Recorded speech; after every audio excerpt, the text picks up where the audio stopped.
precisa.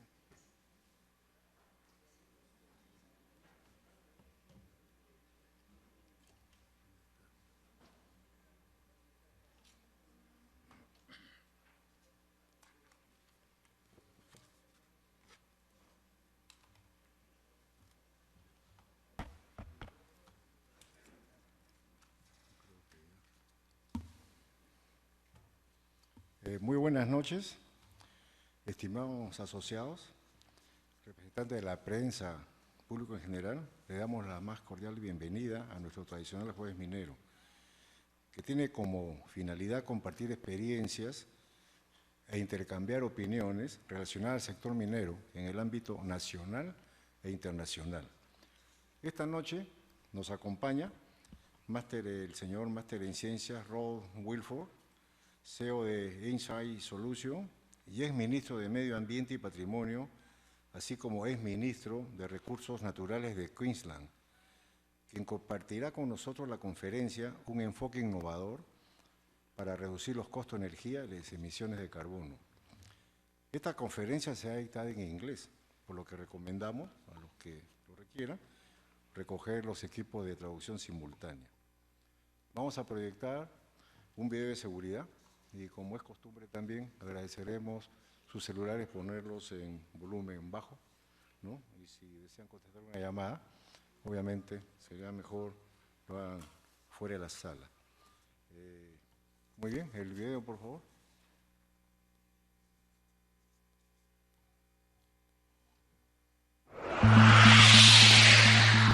Por su seguridad y la de todos aquí presentes, por favor, tener en cuenta las siguientes medidas de seguridad implementadas. Nuestras instalaciones cuentan con un auditorio principal adecuadamente distribuidas en el primer piso y en mezanine. El primer piso cuenta con capacidad para 194 personas, las cuales se ubicarán en butacas que se encuentran identificadas y señalizadas con cintas refractarias. Ante la pérdida total de energía eléctrica, las luces de emergencia se activarán automáticamente para que puedan salir de forma ordenada por las 5 puertas de evacuación. Ubique la más cercana, ubicada a la derecha del salón, y salga caminando hacia la zona de seguridad. Las personas de la mesa de honor saldrán por la puerta número 1. Continuamente, las personas con discapacidad y sentadas en las butacas laterales saldrán por las puertas 2 y 3. Este primer nivel cuenta con 4 extintores, visiblemente identificados. El mezanine cuenta con capacidad para 36 personas, las cuales podrán evacuar en caso de emergencia por las puertas posteriores, identificadas y señalizadas hacia la zona de seguridad ubicada en el parque frente a nuestras instalaciones. Este mezanine cuenta con 2 extintores, uno en cada lado del salón, para el uso inmediato por nuestras brigadas de emergencia. El personal del Instituto de Ingenieros de Minas del Perú está capacitado para actuar ante cualquier emergencia. Por tal motivo, siga las instrucciones de nuestros brigadistas. Cabe precisar que el diseño de este salón cumple las ordenanzas municipales, así como el nuevo reglamento de inspecciones técnicas de seguridad en edificaciones en defensa civil y las normas técnicas peruanas NTP vigentes.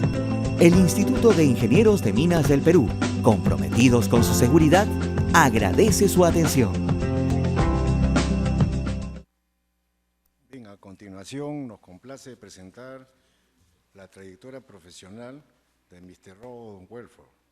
El señor Welford es presidente ejecutivo del grupo Ensight para Australia y Sudáfrica. Previamente fue director ejecutivo del Consejo de Reciclaje de Australia. Es la máxima autoridad nacional para la industria del reciclaje desde el año 2013. Hizo una carrera política de casi 20 años como legislador en las Cortes de Queensland, como abogado del Tribunal Supremo de Queensland y del Tribunal Supremo de Australia.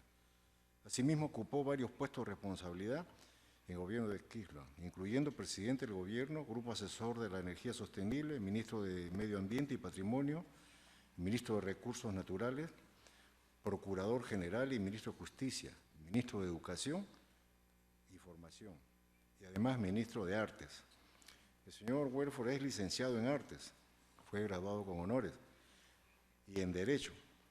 Actualmente está cursando una maestría en Gestión de la Industria de la Energía en la Escuela Europea de Negocios en París.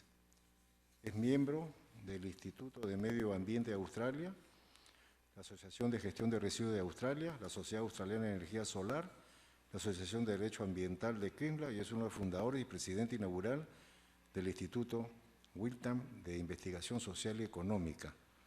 Bueno, no sabemos cómo se ha dado tiempo para venir con tantas ocupaciones. Y a continuación, lo invitamos, por favor, a hacernos su presentación, cuyo título es Un enfoque innovador para reducir costos de energía y las emisiones de carbono. Recibamos con un fuerte aplauso al señor Welford.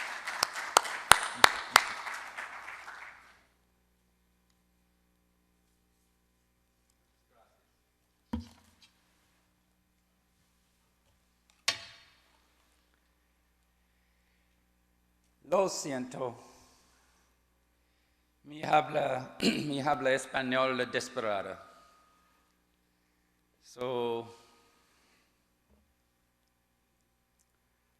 Así que voy a hablar inglés hasta mi española mayora. Thank you to the Institute for honouring me with the opportunity to join you this evening to talk to you about a new approach on which I and my company have been working for the mining industry. The focus we have is on reducing energy costs, because most companies around the world in mining right now are experiencing the challenges of a very different market to what we enjoyed during the first decade of this century, when we had the China boom. So I want to talk about a new way in which costs can be addressed by focusing on energy. And in the course of that, showing how the challenges of addressing climate change and reducing carbon emissions can be achieved not at a cost, but at a profit. Many companies believe that environmental initiatives only incur cost without any financial benefit. Whereas the model I want to explain tonight is founded on the premise that these things can be achieved not at a cost, but at a very real profit.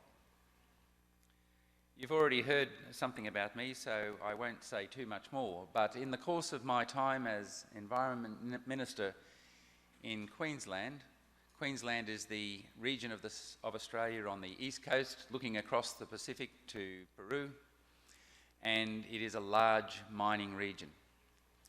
It mines silver, zinc and copper in small amounts, but its main resources are in coal. The other major region of mining in Australia is on the western side of Australia, overlooking the Indian Ocean towards South Africa. And the dominant resource in that part of Australia is iron ore. When I was Environment Minister, I established an Environmental Protection Agency, EPA. And it was a different kind of EPA that didn't just focus on regulation of industry, but had a special sustainable industries division which supported industry in addressing issues around resource efficiency, how to operate more efficiently, doing more with less.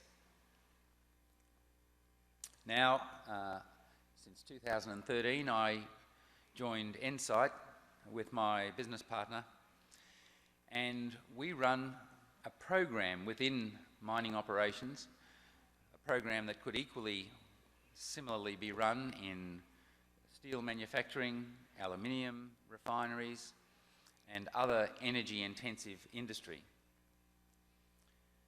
And it's the approach to addressing costs in these energy-intensive industries that I want to talk to you about tonight. Let's first of all create or paint the context in which the industry is currently operating and why costs and addressing costs is such an important issue. Peru is very much like Australia. We have a lot in common, not just in our climate, but in our economic structures. Australia is a commodity economy, and its exports are dominated by the mineral ores and energy ores that it exports, just like you do here in Peru. 16% of your exports go to the USA and a little less to China. In Australia, China dominates our mineral exports. Copper and gold are your main minerals mined and are a large part of your GDP or PDI, and an even larger part of your exports, just like Australia. You are one of the world's largest producers of copper, along with your neighbours in Chile, and also a large producer of gold. Western Australia also produces quite a bit of gold and diamonds. So why is this important? Well, we've seen the markets change dramatically in recent years. We've seen the China slowdown. China represents 38% of the entire economic activity of the world. It dominates the export industries of countries like yours and ours in Australia. But of course, China's slowing down dramatically, from 14.2% back in 2007 before the global financial crisis, down to less than 7% this year. That decline in China's growth means the demand for our exports has also declined significantly. You can see from these graphs just how dramatic the change in the global context has been for countries like yours and ours, competing as we do to move our exports into these foreign markets. And even though prices held up for quite a while, we can see that commodity prices since about 2012 have also started to fall dramatically. Copper in particular has seen a long-term decline in the price being paid in global markets. And this has put increasing pressure not only on our economies but on the companies whose primary business is mining and exporting copper. Peru's exports have held up pretty well in the context. But prices, of course, have had to fall dramatically in order for those volumes to be maintained.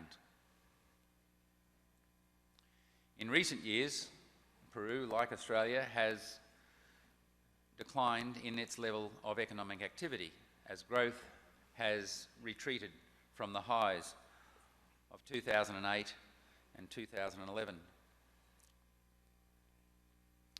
So, if we only looked at these things, we would think that we are facing a pretty gloomy time for the industry. So what are our challenges? In a nutshell, we've seen a decline in growth, the cooling of the global demand for our resources, driving prices down, and all the while as we continue to develop our resources, we are of course taking our highest quality resources first and increasingly moving into lower grade ores over time.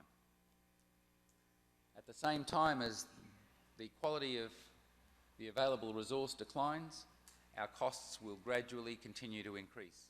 Our input costs, especially of labour, energy and water. Water scarcity is, in particular, a challenge both in Australia and here in Peru. And it'll be something that impacts on the capacity of businesses to continue to grow their production in years ahead. Electricity prices are relatively modest here in Peru in comparison to its competitors. Prices in Australia are much higher than here, and of course the average industrial price of electricity in Chile is nearly double what it is here in Peru. And that is the price of electricity, however, is being helped by the emergence of new renewable energies being available to these markets. And we've seen some extremely competitive bids for energy to be contributed to grids both here and in Chile from the renewable energy sector in recent times. Bids at prices lower than the price of available coal-fueled power stations, of course. So what can we control in our mining costs? Well, we know we can't control the prices that are paid globally in markets. We know we can't control the ore that we inherit in the ground. And we can't necessarily control electricity prices because they are driven by markets or sometimes regulated by governments, but they're not something we can control within the business, not at least the unit prices. However, we can control our overall costs, both of labour, our operational costs, and our energy costs. But how do we do it? The first thing to acknowledge is that mining is a very, very energy-intensive industry. Most management of mines look at optimising their systems and achieving labour productivity. But energy is often seen as an input that's just drawn upon, but not seen as a key driver in the operation. But when you think about it, moving large volumes of materials in a large mining operation involves energy in everything that happens. Energy flows through the business, driving everything that is produced. Historically, it's been assumed that energy must cost more as production increases. That is there a linear relationship between energy costs and production? And I think historically, most mine management have operated on that basis. Certainly, in the period of high commodity prices, cost control was not given attention. The main priority was to maximise production and sell as much volume as possible. So what can we control in these times of constraint, in these times of less prosperous commodity prices? And can we uncouple the cost of energy from production volumes? I hope to show you tonight that we can, using a model of transformational rather than incremental energy efficiency initiatives. If we look at what happens in business as usual, most companies have visibility of their aggregate energy bills. Management knows what their total energy bills are. At the site level, the engineering teams know how many gigawatts and megawatt hours are consumed. But gigawatts and megawatts don't mean a lot to management, and at the site level, visibility of the global costs of energy is not so transparent. Many of those costs are hidden because the focus has historically been not on costs, but on maximising production. Conventional energy engineering also focuses on upgrading technology as the primary solution for energy efficiency. It's assumed that most energy efficiency initiatives will come from upgrading plant and equipment. motors, drives, blowers, compressors, pumps. But even when these ideas are available, often they're difficult to implement. And right now, very few companies have spare capital to spend on substantial plant upgrades. So the challenge is, how do we capture the savings in energy costs without spending capital? And how do we identify the ideas to implement in operational change and succeed in transforming those ideas into real action? Our approach that we are taking is to focus on the money, not on the megawatts and kilowatts. Conventional engineering will focus on the megawatts and kilowatts. But what really is of interest to companies around energy, like any other resource input, is how we manage more effectively the costs. From a management perspective, cost savings are the primary driver for any new initiative or any new investment in energy efficiency initiatives. So if energy drives everything, where is the energy flowing? And where is the money going? At the plant level, SCADA systems often record the many stocks and flows of megawatts and kilowatts, and the engineers can often give you much detail on the metered data around the energy resource. But that metered data doesn't show where it is in solas or dollars.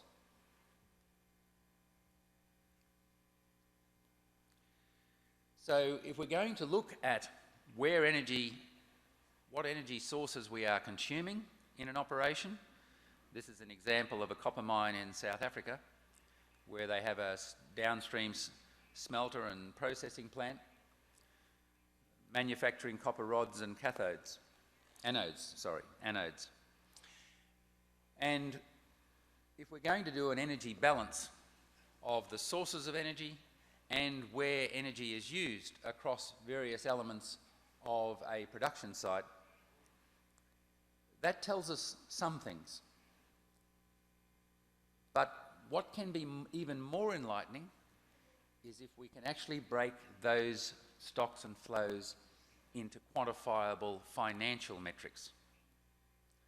Because this then starts to reveal where the real bottlenecks and pressure points are in the operational process. So what are the strategies that we use to draw upon this more transparent, higher definition access to financial information about the flows of energy through each element of an operation, and draw upon that to change the operation in a material way without significant capital cost? Obviously, we want to uncouple production from energy. We want to be able to maintain or increase production at existing or lower energy cost. That runs against the traditional thinking, but it certainly is possible. And it's not just about more efficient use of energy in particular items of equipment. It's about focusing on the productive value of energy. How much product value can we produce per unit cost? Again, most productivity arguments at a government level and at an economic level talk of labour productivity. But the new opportunities in energy-intensive industries is to focus on resource productivity. How do we make more value out of the more efficient use of our energy resources? So energy productivity is the new key metric, and a metric that is essential for the improvement of the profitability of mining operations in these challenging times. Companies are now not just measuring tonnes per unit of labour hours, they're now measuring the cost per tonne in energy costs, because energy is one of the two biggest costs in these operations alongside labour.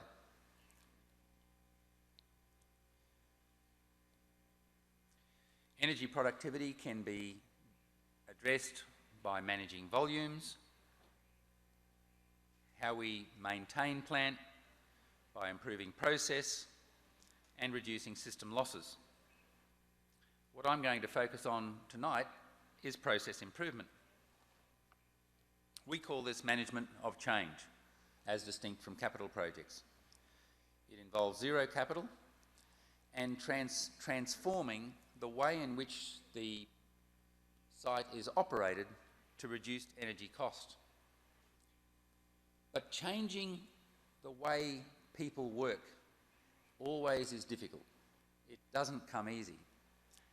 And in my discussions only last week with the operational area managers at the Codelco El Teniente mine, they pointed out to me that they've been doing things the same way for the last 2 decades. And they know that if they want their plant operators to change things, it's going to be difficult. They're working on projects currently to improve their processes, and they have been working on them for some time. But implementing these changes is often very, very difficult. It requires a lot of collaboration between engineers and those who can understand the financial metrics of energy flows. It will often require some specialist input from outsiders, because when you've been working in an operation for quite some time, you're highly familiar with how it currently operates, and you're also comfortable with how it operates. And it's often difficult to see different ways of operating to what has been applied over time. And if change is to happen, it's not only the plant operators and engineers who are going to need to have confidence in making those changes. It's going to need the support of management, so that at all levels there is support for innovation and change to achieve the benefits that change can bring. In other words, an energy leadership culture. We run what we call an energy leadership program. It's a program which consists of a suite of projects. Projects agreed between the operational managers of the site and their engineering teams. It's based on a different approach to looking at how energy is used. It's not a technology-focused approach, but rather an approach that focuses on what it is that energy actually does in the business. What is the need, the end-use need that energy provides? We know it provides transport of materials. We know it provides heat into processes. We know it provides air and oxygen and a whole range of inputs into smelter operations. So the approach being used is not to just focus on individual items of plant and seek to replace them with more efficient items, but to look at how the whole system can be operated at least cost. It's not just about using less energy either. It might be about the profile of energy use over the year, having regard to electricity prices at different times of the year or different times of the day, if there is time of use pricing. And of course, one of the big benefits of this process is that by saving costs in energy, the profits of the company allow jobs to be retained rather than dispensed with. The least cost end-use energy services design model works a little bit like this. If you imagine in your home, you ask someone to come and tell you how you can save energy and save money.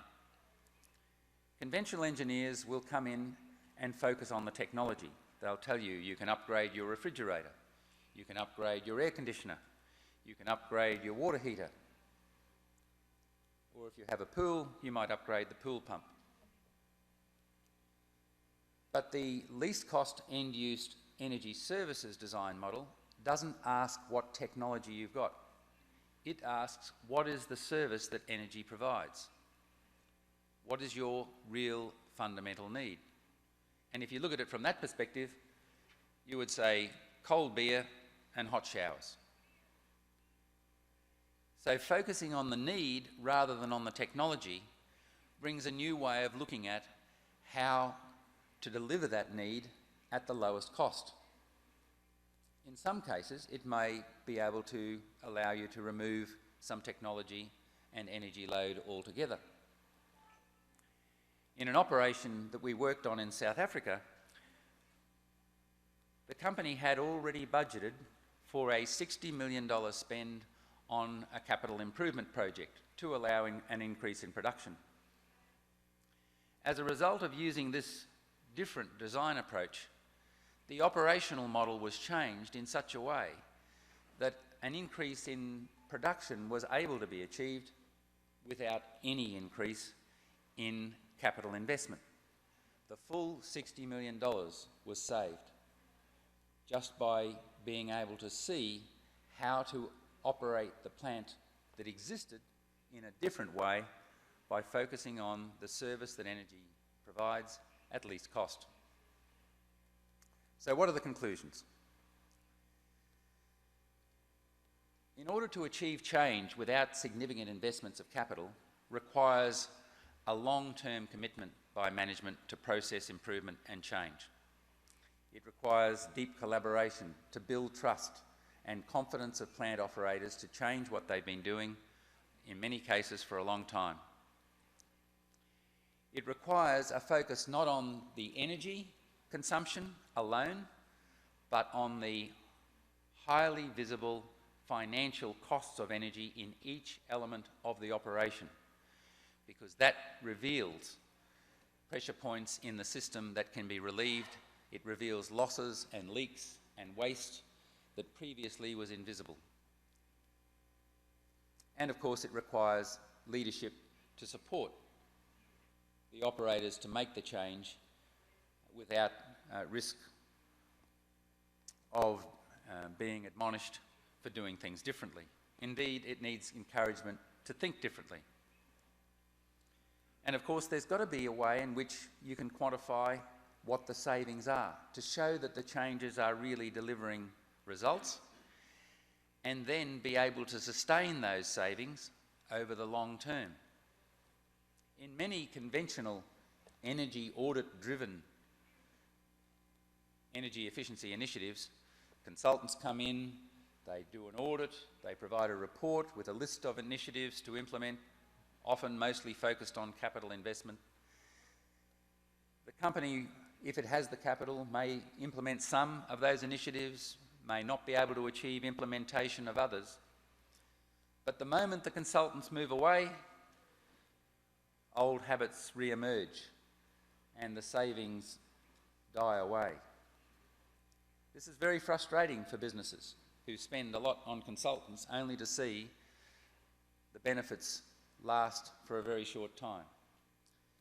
So there needs to be a process where a program of change is implemented and sustained over time through a continuing collaboration and reporting process so that everyone in the site can continue to see how they are tracking against the targeted savings for each project that's implemented. And this needs to be also wrapped in a good communication program for everyone on the site, raising awareness about energy as having a value in the business that is linked to profitability and to job security. In the programs we run in South Africa, and which we're hoping to run initially in Chile and potentially here in the future, we have a communications expert who runs campaigns to everyone on the site, including people in the admin roles in offices and the cleaners. the whole the whole community of the business is engaged in energy awareness, understanding that using energy more efficiently at work also teaches them how they can save money at home.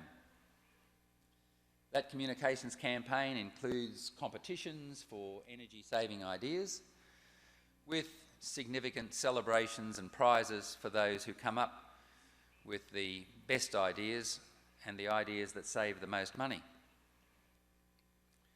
So having an enduring program, not just one that lasts 3 months or 6 months, but one that sees the rollout of initiatives over 12 to 18 months and then a continuing reinforcement of the savings to sustain those savings for 4, 5, 6 and beyond years, is an important part of any program to achieve the real benefits of change in energy efficiency.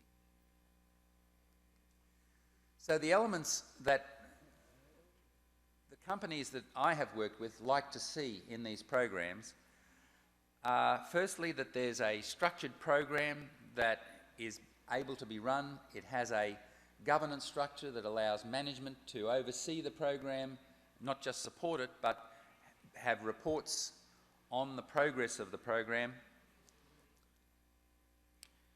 That there is some additional expertise brought in to be able to identify where energy is flowing through the business and translate those energy flows into costs.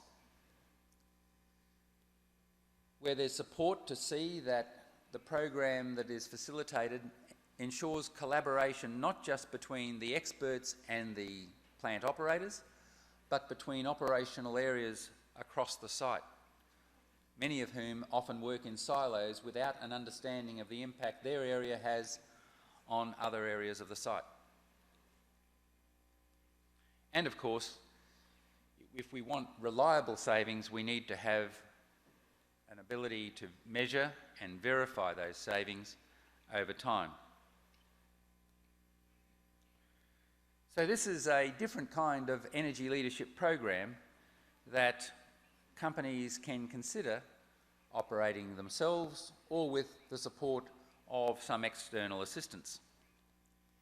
It's a model that doesn't rely on capital investment or plant upgrades, but it is a model that does require a lot of effort and a lot of attention, which is often not available to be given in times when, like now, companies have shed a lot of staff, engineering expertise is more limited, and most of the existing engineering staff have a full-time job already, just focusing on maintaining production, maintaining plant availability, and managing maintenance. But the experience that we have had with large operations in South Africa with annual energy bills exceeding $100 million US each year shows that there are significant benefits to be achieved in process improvement of this kind, often between 10 and 15% of those total energy costs. That's certainly a level of saving going to the bottom line that is worthy of management attention. Energy is obviously the primary resource that we've been working with this model on to date, but the same principles apply to water, where water is either expensive or scarce and is needed in large volumes. Then it makes sense to manage that resource effectively and find ways to deliver the services that water provides to the business at the lowest possible cost. So I hope this has been of interest and given some insight into a different model for energy leadership in mining operations here in Peru. It's yielding significant results for large companies like Anglo American and Rio Tinto in South Africa, and I'm sure that the same opportunities for profit improvement, carbon reductions, and a more streamlined operation of whole mine site operations can be achieved here as well. Thank you for your attention.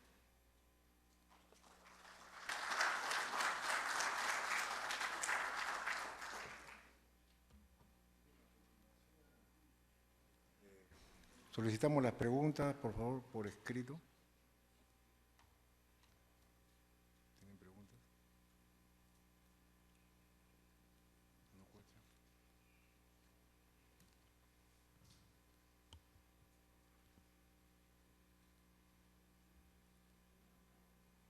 ¿Alguna pregunta, por favor?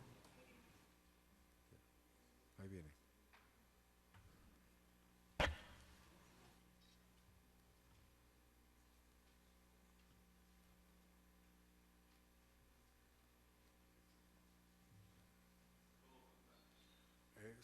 Si fuera por escrito, mejor. Claro.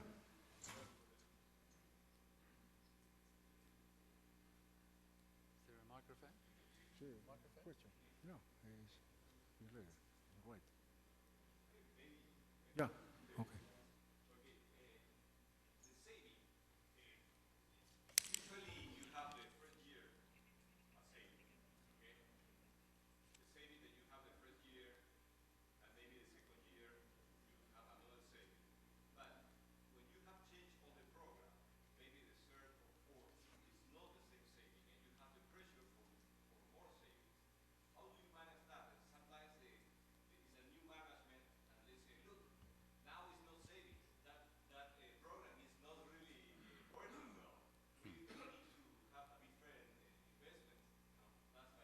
Yes. Usually the program is confined to a limited number of projects because you can only distract the operators with a limited number of projects. You can't do everything in one go. So our practice has been to have between 10 and 20 projects maximum. And those projects are progressively implemented. Some can be implemented relatively quickly.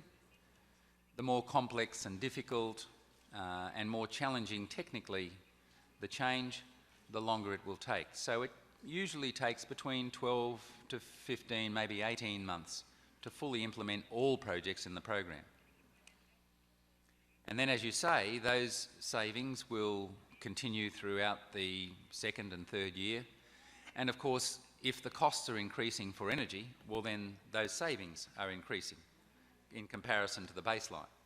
So the savings will continue to increase on the projects that have been implemented where the costs of supplying energy that's not being used would have continued to increase had the energy not been saved. But because the program is limited, there's always new ideas. There are always additional projects that can be undertaken. And on one site in South Africa, they undertook an energy leadership program with a discrete number of projects, and based on their success of that program at the end of its first year, they then signed up to another suite of projects that run parallel with a second energy leadership program. So you can build as you go. And of course, that's without investing in new technology. And as technology changes and the savings are generated out of process change, those savings can be reinvested in new technology to leverage the efficiency that is achieved in the business.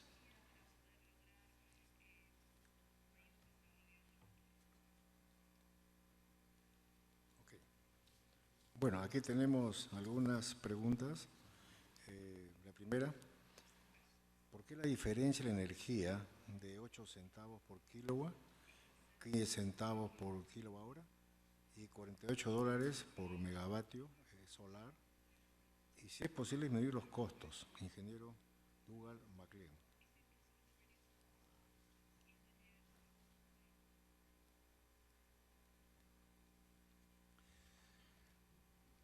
Different electricity systems in different countries have different cost structures.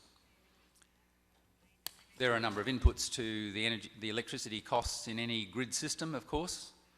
Not only the fuel cost, depending on what fuel drives the electricity. In some countries, gas is their primary source. In some countries, like Australia, coal is a very cheap source of electricity at the generation level. But often one of the big costs, and this is what's happened in Australia, while we have one of the cheapest fuel sources, certainly not the cleanest, but one of the cheapest fuel sources, our delivered electricity prices are very high, in excess of 20 cents per kilowatt hour. And the reason for that is the costs of the transmission lines. The grid system itself is a substantial capital investment and has high maintenance costs. So the difference in electricity prices is often a function of the characteristics of the fuel sources available at the point of generation and the different configurations of the transmission system that serves the electricity grid.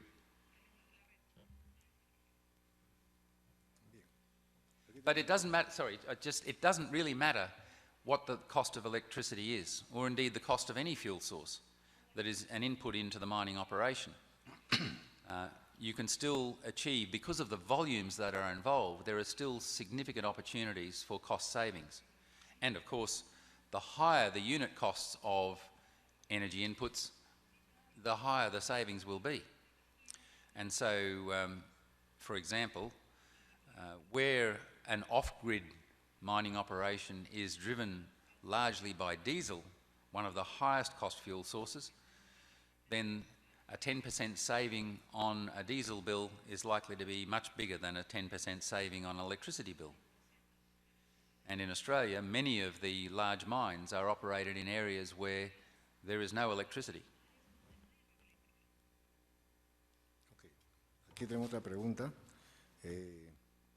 ¿Cuál es la experiencia acerca de la energía solar en Australia en el sector minero? Ingeniero Carlos Gonzalo. Thank you, Engineer Gonzalo. In Australia, the national government has established a program probably 15 years ago called the Energy Efficiency Opportunities legislation.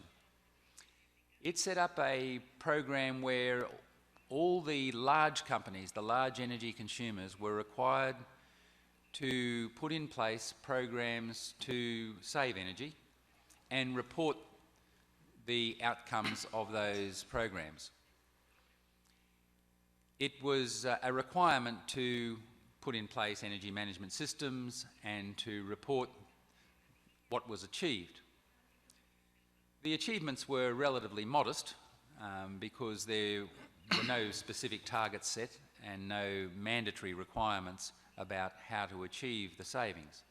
It was simply a systemic process, saying to companies, you must have some system in place to manage your energy consumption, and you should be seeking to reduce your energy use. It was a very much an engineering-driven approach, as distinct from a cost-driven approach. And so the reporting, of course, focused on whether energy was reduced by 2% or 5%, in some cases close to 10%. But a cost-based model, a cost-focused energy cost management program, as I've indicated, can often achieve much better results than one that only looks at whether we save energy, because an energy-focused approach usually is confined to looking at savings through technology replacement.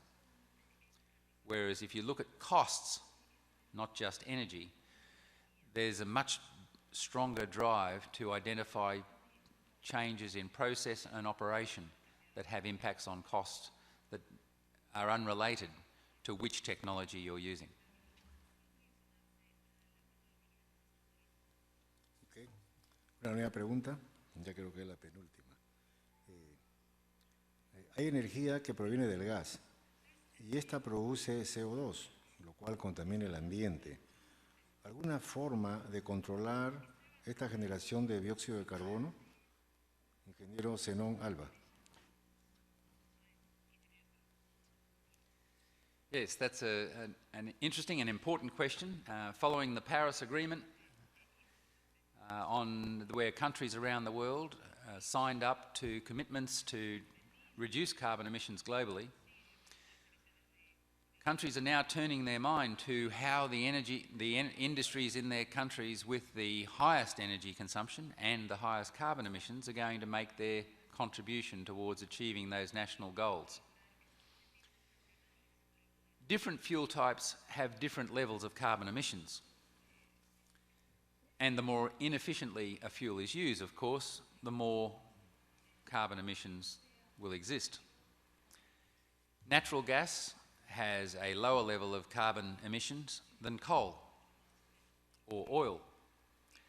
And natural gas is often seen as a good bridging fuel as we move out of coal-fired electricity generation and reduce the use of oil or diesel where we can, replace it with fuel sources like gas.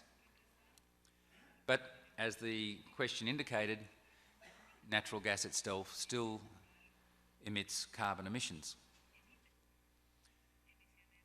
If you listen to environmental activists in other countries, they'll say we should stop using fossil fuels altogether, including natural gas.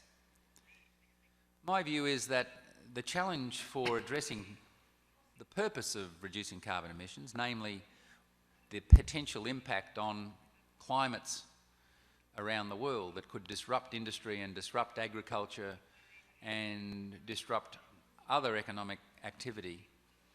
The purpose of it is to minimise the impact on climate change. And that doesn't necessarily require that we stop using fossil fuels completely, but it does require that we significantly reduce our dependency on fossil fuels so that we can reduce the level of carbon emissions. One of the quickest, cheapest, cleanest, safest ways to reduce carbon emissions from any fossil fuel-driven operation is the energy you don't use by energy efficiency. It beats solar panels and wind turbines hands down in terms of cost-effective reductions in carbon emissions. It's much less expensive to save energy than it is to produce it in any form. And while there's lots of focus on building new renewable energy systems to progressively take over the role of fossil fuel generation, the reality is traditional energy sources are going to be with us for a while as that transition occurs. And if we want to make faster, effective reductions in carbon emissions to avoid climate change, energy efficiency provides us with the most economical pathway to it. And it's something that every business, every major business can have access to through smart thinking, like the energy leadership that is being demonstrated in the operations that I've described in South Africa currently. Ok, estamos por terminar. Su opinión acerca del ratio en costo de la energía hidroeléctrica versus energía diésel. Pregunta al ingeniero Ricardo Ponce.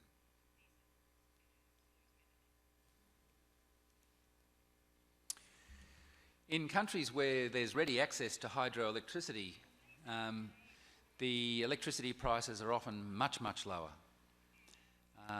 Brazil has good reserves of hydroelectricity. Scandinavian countries have huge hydro resources. And while they boast about their capacity to move off fossil fuels, by 2030, that's largely because they've got the unique geographical opportunity to do so. Not all countries have that opportunity. But generally speaking, hydroelectricity is a much lower cost than diesel. As we move forward in future years, we also know that different horses are appropriate for different courses. In other words, one of the advantages of diesel is that it's mobile. You can move it around and you can use it in a modular fashion, whereas most hydroelectricity sources are big infrastructure projects. They require big lumps of capital to establish, and of course there's quite a bit of maintenance around them as well. The trend in electricity generation and energy use around the world, I think, will increasingly move towards distributed energy systems, simply because the modularity provides more cost-effective capital management to manage the investment in supply sources in accordance with the growth in scale of an operation. But where there are energy-intensive consumption points around cities and so forth, large capital investments like hydro are still very cost-effective. Okay. Bueno, la última, una pregunta de la mesa. En su opinión, ¿cuáles serán las fuentes de energía a mediano y a corto plazo y a largo plazo? I think that increasingly we will see a shift away from intensive carbon fuels to less intensive carbon fuels like natural gas. And progressively we will see, as the costs continue to dramatically decline in the delivery of wind and solar power, these resources are going to have an increasing role in the energy mix. I think for the first time what we've seen come out of the massive capacity of China to produce wind turbines and solar panels with the growth of industry in China, and produce them at dramatically reduced costs. You know, we're talking tenfold reduction in the cost of energy sources from these renewable energy systems. We'll increasingly see in the long term the capacity for those systems to overtake conventional energy supplies. Now, one of the things that is often debated is the intermittency, that is, the irregular availability of wind or sun in certain places. But by placing multiple sources of renewable energy systems in geographically dispersed locations and connecting them, you don't usually have no wind and no sun everywhere. So by having distributed systems and networking them, you have the capacity for generation in one area to back up a lack of generation in the other areas. In the interim, we will still have baseload systems using conventional fossil fuel energy to provide the backup for the limited renewable energy systems inputs that are currently available. Okay, muchas gracias. Muchas gracias también por sus preguntas, y pasaremos para finalizar con anuncios institucionales. Informamos de que a los participantes que del 14 al 16 de noviembre en el campus de la Universidad de Lima se llevará a cabo el tercer Congreso Internacional de Gestión Minera. Este prestigioso evento ofrecerá a los profesionales de múltiples disciplinas vinculadas al sector o que deseen incorporarse la oportunidad de conocer y actualizarse en los aspectos más relevantes para una gestión estratégica y eficiente de las empresas mineras.